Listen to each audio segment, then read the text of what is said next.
பிரபல சினிமா தயாரிப்பாளர் ஐசரி கணேஷின் மகள் பிரீத்தி கணேஷுக்கும் லஷ்வின் குமார் என்பவருக்கும் இன்னைக்கு சென்னையில் திருவான்மியூரில் ரொம்ப பிரம்மாண்டமான முறையில் திருமணம் நடந்திருக்கு. இந்த திருமணத்தில் நடிகர்கள் ரஜினிகாந்த், கமலஹாசன் உள்பட பல நட்சத்திரங்கள் கலந்துகிட்டு இருக்காங்க. அரசியல் தலைவர்கள் பலருமே கூட கலந்துகிட்டு இருக்காங்க.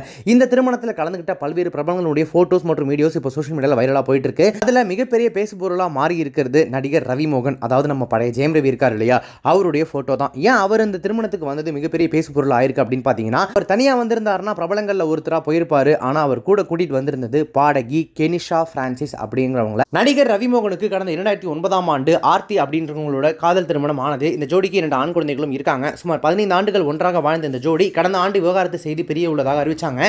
இருவருமே கருத்து வேறுபாடு காரணமா பெரிய முடிவு செஞ்சிருக்காங்க. தற்போது இவங்களுடைய விவாகரத்து வழக்கு நீதிமன்றத்தில் நடந்துட்டு வந்துட்டு இருக்கு. நடிகர்களுக்கு பேரதிர்ச்சியா இருந்த ரவி மோகன் ஆர்த்தி தம்பதியினருடைய விவாகரத்துக்கு காரணமே பாடகி கெனிஷா பிரான்சிஸ் தான். ரவி மோகனுக்கு அவங்களோட இருக்கிற பழக்கம் தான் அப்படின்னு சொல்லி அந்த டைம்ல பரபரப்பா பேசப்பட்டு வந்தது. ஆர்த்தி விவகாரத்து பண்ணிக்கிட்டு கூடிய சீக்கிரமாவே பாடகி கெனிஷாவை வந்து திருமணம் பண்ணிக்க போறார் ரவிமோகன் அப்படிலாம் சொல்லிட்டு இருந்தாங்க. ஆனா எங்க 2 பேருக்கும் இடையில அப்படி எதுவுமே கிடையாது. நாங்க 2 பேரும் நல்ல நண்பர்கள். ஃபியூச்சர்ல 2 பேரும் சேர்ந்து ஹீலிங் சென்டர் ஆரம்பிக்க போறோம். அதை யாராலையுமே தடுக்க முடியாது அப்படின்னு சொல்லி ரவிமோகன் அந்த டைம்ல திட்டவட்டமா மறுத்து வந்து பேசியிருந்தாரு. ஆனா இன்னைக்கு நடைபெற்ற ஐசரி கணேஷின் மகளுடைய திருமணத்துல கெனிஷா பிரான்சிஸ் கூட ஜோடியா வந்து தாங்கள் 2 பேரும் ரிலேஷன்ஷிப்ல இருக்கிறத கிட்டத்தட்ட சூசகமாவே புரிய வச்சுட்டாரு ரவிமோகன். ஆர்த்தியுடனான விவகாரத்து வழக்கு இன்னும் முடிவுக்கு வரல அப்படின்ற நிலையில இங்க கெனிஷா பிரான்சிஸை திருமணம் பண்ணிக்க முடியாம இருக்கிற ரவிமோகன் அவங்களோட லிவிங் ரிலேஷன்ஷிப்ல இருக்காரு அப்படின்ற மாதிரிலாம் சொல்லிட்டு இருக்காங்க.